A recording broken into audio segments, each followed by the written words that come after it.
Welcome to the June 7th TTAC meeting. We will go ahead and get started with the roll call. Good morning. I will read the roll. Please let us know if you're here. If you're online, please make sure to unmute so that we can record your attendance. Ty Adley, Marshall County. David Armstrong, Indot Fort Wayne. Here.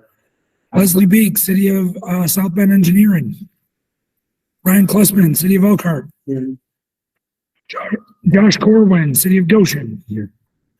Chris Dressel, City of South Bend. Amy Hill, Transpo. Here. Bill Holder, Kosciuszko County GIS. Here. Chris Jamro, City of Mishawaka. Natasha Kaufman, Elkhart County. Sean Klein, St. Joe County. Patrick McCarthy, South Bend International Airport.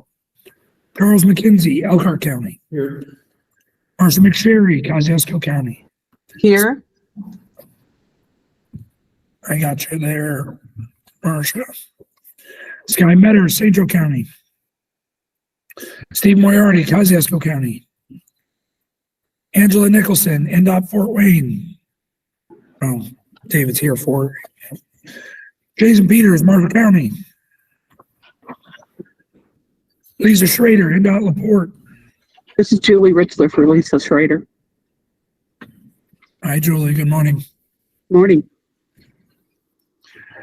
Derek Spear, City of Mishawaka. Sean Teresi, City of Plymouth. Justin Taylor, City of Warsaw. Here. And Brent Warren, City of Napanee. Here. Brent, thanks for hosting us today. You're welcome anytime. And we do have a quorum of members present in person. We don't have enough for online votes, but we have enough to vote here in person. I'll turn it back over to you. Great, thank you. Hopefully everybody had a chance to review the minutes from the May meeting. If there are not any questions or comments, I would entertain a motion to approve the minutes. So moved. Do we have a second? Second. All those in favor? Aye. Any opposed? The May minutes are approved. We'll move on to reports of the secretary. In your packet, you will have any administrative modifications. Administrative modifications are minor changes that this board, as well as the policy board, have allowed staff to make in between meetings. So there are various types of administrative modifications. You can see that full listing of everything that was done. It's in your packet and folks can find it online on our website as well. This is presented only for informational items, informational purposes only. We do not have to take a vote on that because you've already given staff authority to make those changes. I will note, Caitlin, with this State Road 2-1, this is being modified in both the old tip and the new tip. So right now we're in between. We have two tips as we wait for the state to give final approval of our new 24 to 28. But that means that we still have our old, so we're modifying it in both years. So just, that's a little bit different. It only happens for 2 months every 2 years. So, but just wanted to note that. Thanks, James. Yep. Do we have any old business? We have no old business. All right, we can jump right into new business.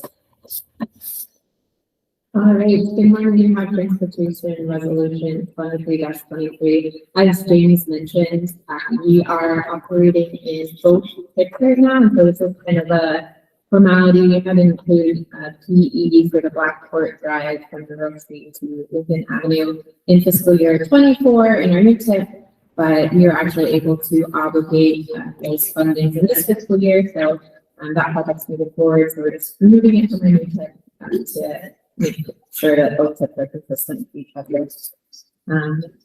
There are no questions about this. Item A, I'd ask for your endorsement of resolution 23-23.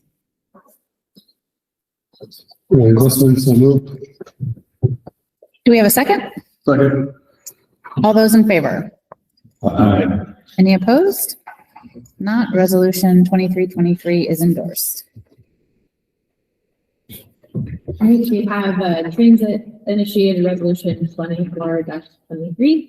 We're currently working on preparing a grant application with 53 for the urban trolley, but all of these three items are associated with those grant items. The first item is adding in capital costs of third-party contracting, and then B is for operating assistance of fixed route, and then item C is operating assistance for the non-fixed or helping daycare fixed students.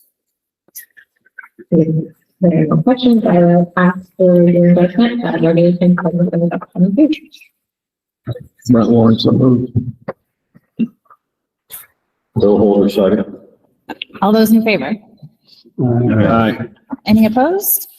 If not, resolution 24-23 is approved.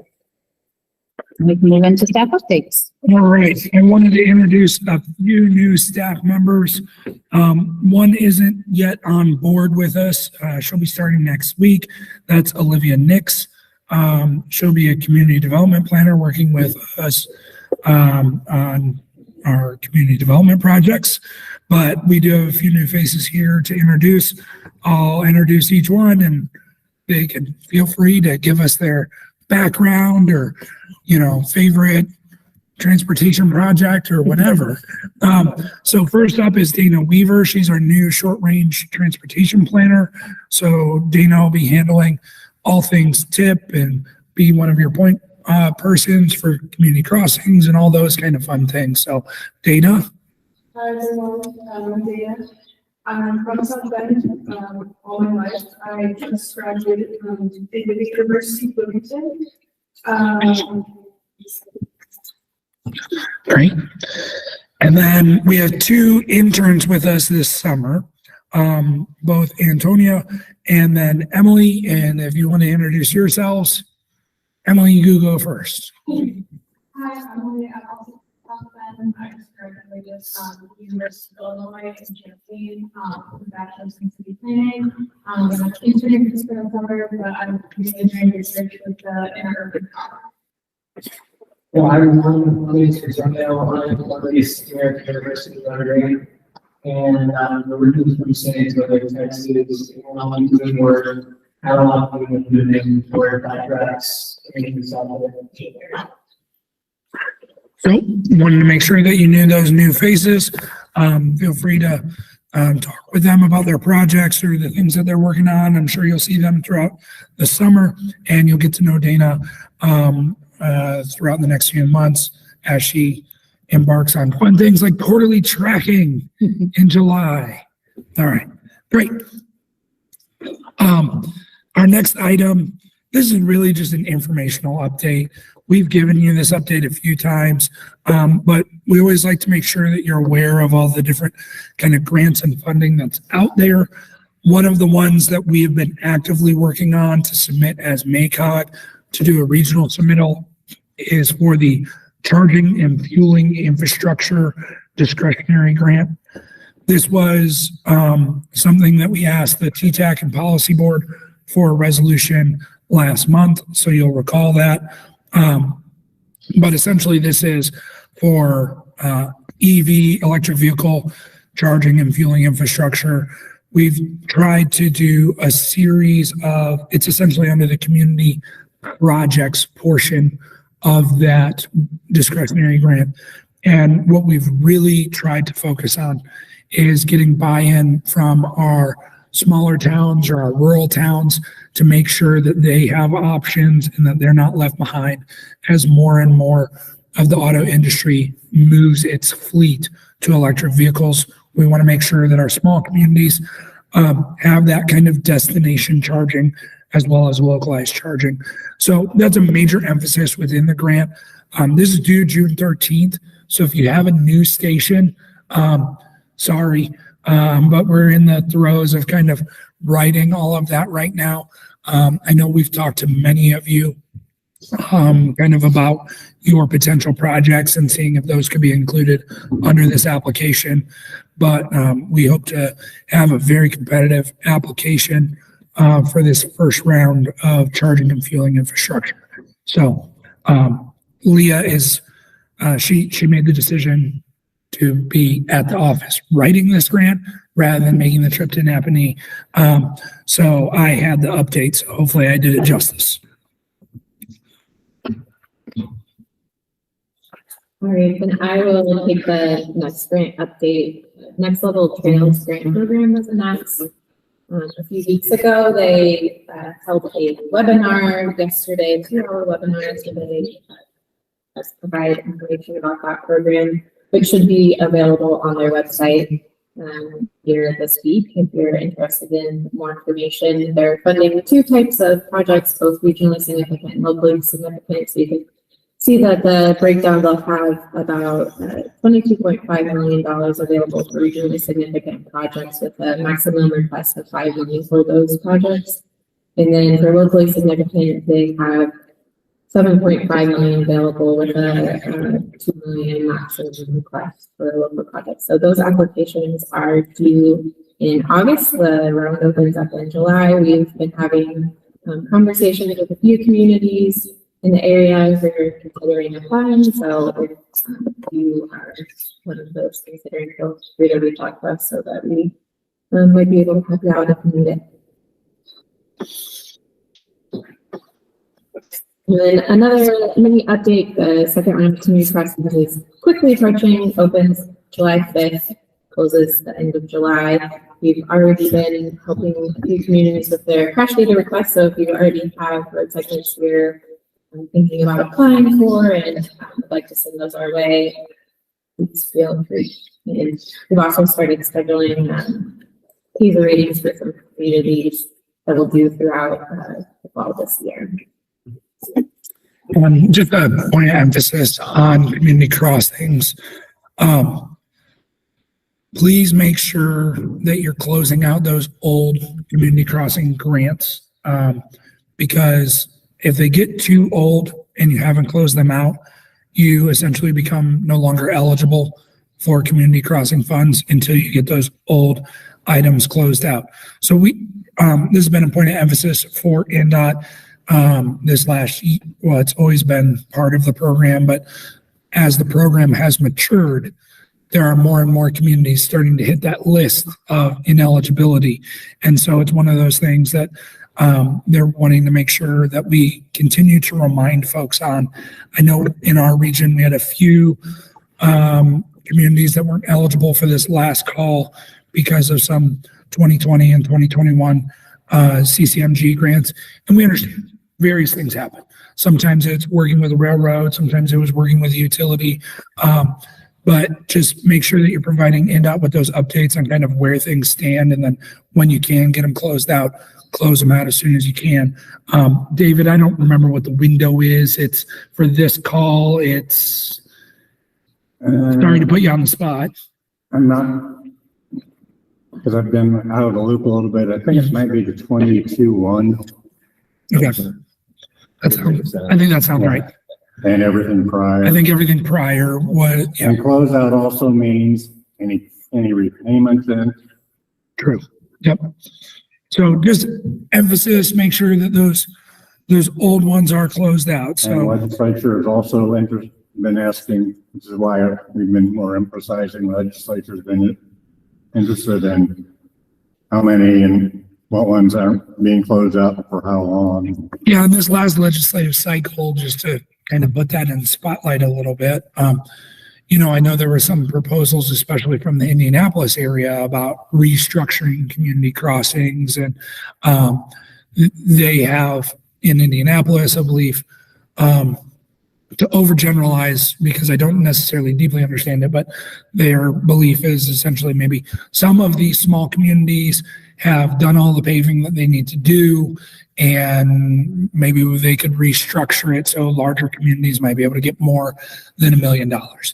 I don't know exactly what all of that looks like, but you know, I think in part of that they have an interest in understanding how many communities have open grants, and you know, what is that looking like. And so I believe there is a summer study committee this summer that's looking at things related to CCMG.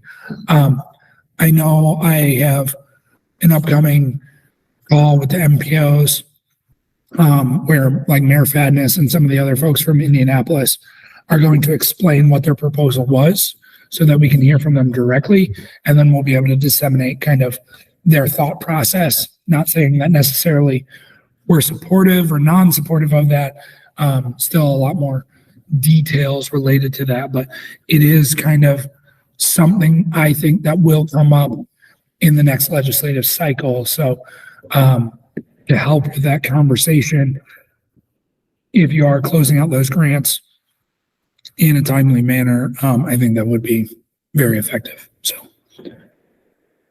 sorry to derail here for a second. The most wonderful time of the year, the four most wonderful times of the year is coming up for quarterly tracking and review. Because of the 4th of July holiday, we're going to bump it up a week. So those meetings will take place on June 28th. We ask that your forms are submitted by June 15th, so we have enough time to review those, and so Dana can have a little bit more time kind of learning the process of what quarterly tracking is. So we're looking forward to that here at the end of the month. And then, as we mentioned, we currently have two tips that we're updating. NDOT is also updating their fiscal year 24 to 28 STIP, and it's open for public through June 2nd. They've held a series of public meetings, as well as a virtual open house. I believe those are all over, and you can look at the recording online if you're interested. Our tip is referenced into the STIP, or it's by reference, and so feel free to provide comments about any projects that are in our NPO area. Okay. And hopefully with public comment, we'll be able to have an approved STIP and approved TIP here in the next couple months. I think they're shooting for an August timeline. So what this means to all of you is that you'll recall over the last 2 years as NDOT has had some challenges, to put it gently, with its STIP. This has meant that when we award a PE project or a PE phase, or we're trying to add right-of-way, or we're trying to add construction for a project, that you've seen significant delays in being able to get that PE started or right-of-way started because of some of the challenges with the STIP. Hopefully, by August, with the new STIP, that will start to alleviate so we can get back to the past few decades where it's been more of a streamlined process. So hopefully you'll start to see those improvements soon.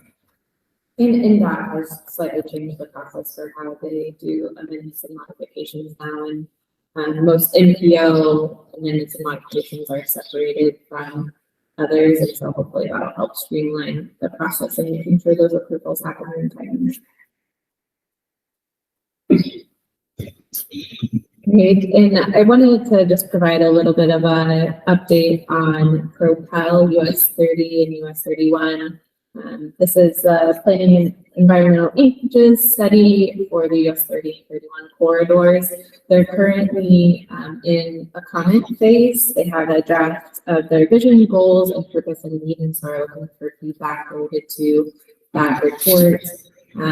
They should have, as per the other projects, an available virtual meeting that's on the website currently. If you miss the chance to attend the meeting in August, I think this week, but seeking input on kind of that draft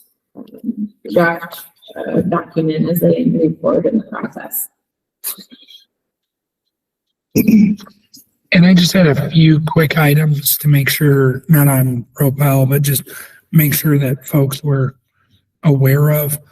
First, this last legislative cycle, there was House Bill 1049, and amongst various things that it did, one of the things that most affects you all is the acceptance of proposals. So you'll recall that whenever your project was going to a bid letting previously, there were the various rules to determine if it was a kind of valid bid. And that was that it was either a project that was less than $1 million, there was at least 4 bids, or that it was within 15% of the, or 115% of the engineer's estimate. Okay. So those were the criteria. Because of inflation and the bidding climate and just how difficult that has proven to be over the last year and a half, the legislature made the change, and the new criteria would be if the project is less than $3 million. So if you have a $3 million project or less, it doesn't matter how many people bid or anything like that, it's going to be theoretically awardable. So if you're starting off with a $1.5 million project and there's some inflation on it and it goes up to $2 million, you still have an awardable project, right? Like, so that's a nice change. And then they changed it from 4 bidders to 3 bidders. That won't help all of our projects, but it will help a few. We have started to get 2 to 3 bidders on some things, so that might help a little. The 15% item is still in effect, so that did not change. So the rest of it stays the same. The main changes are instead of 1 million, it's 3 million. Instead of 4 bidders, it's 3 bidders. So I know we've been working under those criteria for a long time. So just be cognizant of the fact that that has been changed and hopefully provides a small degree of extra flexibility for you. Also, INDOT had mentioned in its recent LPA newsletter that some local governments were audited for just general audits on INDOT federal aid projects. And they had some points of emphasis based on those audits because those audits were tagged with a few findings. And it largely comes down to consultant reimbursement and making sure that you're paying attention to what's in your contract with your consultant. Does overtime, is that acceptable in your contract? Is inflation or annual kind of percentage increase or whatnot, are those built into your contracts? Are you paying attention to what that consultant is billing, their billing rates that they said were going to be in the contract versus what they're actually billing? So you can read the LPA newsletter to kind of see a little bit more about that. But it was one of those things that they wanted to send a reminder. And then the last thing, and I'm not sure how this will affect us, but it ultimately will, is that, and if anybody has any experience with this kind of new aspect, Norfolk Southern is no longer going to handle their own flagging. So they have a sub-consultant now who will handle all of their flagging. That company is Rail Pros. So I don't know what that'll mean for any of your projects that involve Norfolk Southern, but that is a change over what they had been doing, making it even more fun to work with. But I wanted to make sure that you were aware of that. The LPA newsletter had the contact information for Katie Eakins, who is the Protection Services Coordinator at Rail Pros. So you may want to check that out, or if you don't have that, I can send it to you.